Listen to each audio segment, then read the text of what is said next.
tudo bem? Aqui quem fala é o Bruno Coelho e hoje eu quero conversar um pouco mais com você a respeito do Evangelho de Mateus, continuando aquela série dos Evangelhos que nós já iniciamos com o Evangelho de Marcos. Se você ainda não assistiu esse vídeo, procura aí o link em algum lugar na tela, porque ele vai te edificar.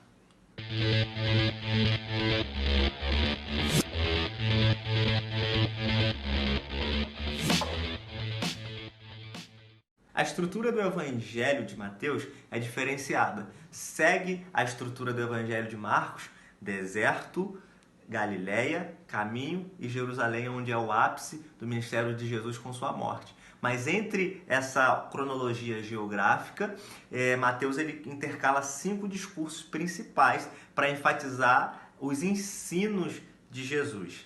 Isso porque o público do Evangelho de Mateus é um público judaico da Palestina, que não reconheceram Jesus como seu Messias. Inclusive, é interessante perceber que o autor, Mateus, outrora fora publicano, coletor de impostos e judeu, mas reconheceu Jesus como Messias. Então ele escreve para esse público que não reconheceu Jesus, numa linguagem judaica, falando das Escrituras, para convencer esse povo que Jesus realmente é o Filho de Deus. Isso em resposta a acusações dos judeus que não receberam Jesus como Messias, de que os cristãos estavam abrogando a lei, não estavam vivendo a Escritura, que Jesus havia cancelado ou deturpado a lei de Moisés. Acusação muito grave naquele tempo para esses primeiros cristãos. Então Mateus apresenta Jesus de uma ótica diferente, muito focado no ensino. E por isso Mateus foi muito utilizado na Antiguidade e também na Idade Média para a catequese, para a instrução de novos convertidos, porque realmente foca nas palavras de Jesus. Ele quer focar nos ensinos para mostrar que o que Jesus ensinava estava de acordo com a lei, com o Antigo Testamento. E em dado momento, Mateus precisa enfatizar isso. Jesus revela somente no texto de Mateus que ele não veio para abrogar, cancelar a lei, mas ele veio para cumprir. E esse cumprir no grego significa levar ao seu pleno sentido, ao seu significado verdadeiro. Então Jesus começa a interpretar a lei da maneira correta. Ora, naquele tempo já haviam disputas das escolas judaicas de Hilel, de Shammai, sobre a interpretação correta da lei, porque a lei foi dada no passado, mas o homem de hoje interpreta. Jesus então traz o verdadeiro sentido da lei e começa a dizer: se a vossa justiça não exceder a dos escribas e dos fariseus, vocês não estão prontos para entrar no reino dos céus. E isso evoca outra pergunta: de onde vem a autoridade de Jesus para falar da lei? É por isso que Mateus ele vai dar o relato da infância de Jesus. E se você reparar, a infância de Jesus é muito parecida com a infância de Moisés. Isso se trata de tipologia. Assim como Herodes tentou matar Jesus na infância, o faraó também tentou matar Moisés na infância. Da mesma forma que um foge, o outro também foge. E algumas coisas dentro do relato da infância em Mateus te faz evocar a infância de Moisés. Há uma semelhança. Então, há uma profecia em Deuteronômio 18:18, a qual o judeu esperava alguém semelhante a Moisés que teria na boca as palavras de Deus. Mateus está dizendo, esse que a lei falava, que teria as palavras de Deus na boca, é Jesus. Então ele tem autoridade para falar da lei, porque ele é o novo e maior Moisés de Deuteronômio 18:18.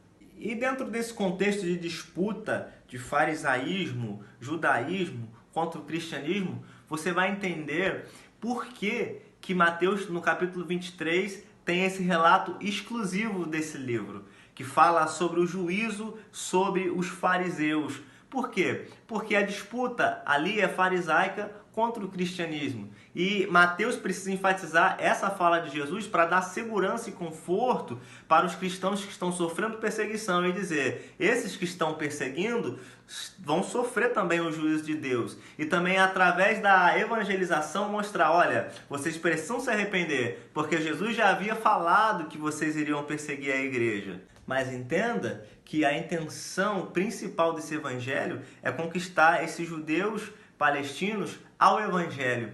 E é por isso que ele sempre mostra que Jesus não corrompeu a lei, mas levou ao seu pleno sentido, que Jesus está atrelado também à vida de Moisés, que é a principal figura do Antigo Testamento, e sempre usa citações de cumprimento. O que seria isso? Aconteceu tal coisa na vida de Jesus para que se cumprisse aquilo que fora dita pelo profeta. Aconteceu tal coisa, Jesus fez tal coisa para que se cumprisse aquilo que fora dito pela Escritura, para mostrar que Jesus não abrogou a lei, não cancelou, não deturpou nada do Antigo Testamento, nada das raízes judaicas, mas ele levou ao seu verdadeiro sentido, ao verdadeiro propósito e vontade de Deus. E se eles se converterem, ainda tem espaço para eles na salvação de Jesus. Se eles receberem Jesus como Messias, ainda tem espaço para eles. Vamos a algo que Jesus fala muito em Mateus e que serve muito para a nossa prática de vida.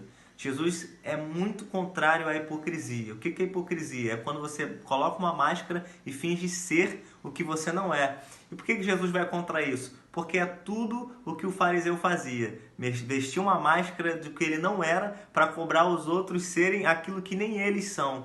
Então Jesus entra com uma ética diferente. A ética do secreto versus contra a ética do parecer. Enquanto os hipócritas parecem, Jesus está dizendo e ensinando. Entra no teu quarto, não precisa mostrar que está orando, não precisa mostrar que está jejuando, mas fecha a porta do teu quarto e ora em secreto, porque aquele que ouve em secreto também te recompensará. E o principal juízo de Deus é transferir o reino dos céus das mãos dos judeus para agora os cristãos, que são os pobres, os oprimidos, os doentes. E Jesus está dizendo desde o início, o Sermão da Montanha, é melhor ser pobre do que hipócrita. Seja pobre, feliz no reino de Deus, do que hipócrita na religião sem ter a presença de Deus. Pois é muito melhor ser no secreto do que não ser só de aparência. Se você gostou desse vídeo, assistiu até aqui, curta, comenta e compartilha para que outras vidas sejam também edificadas. Muito obrigado.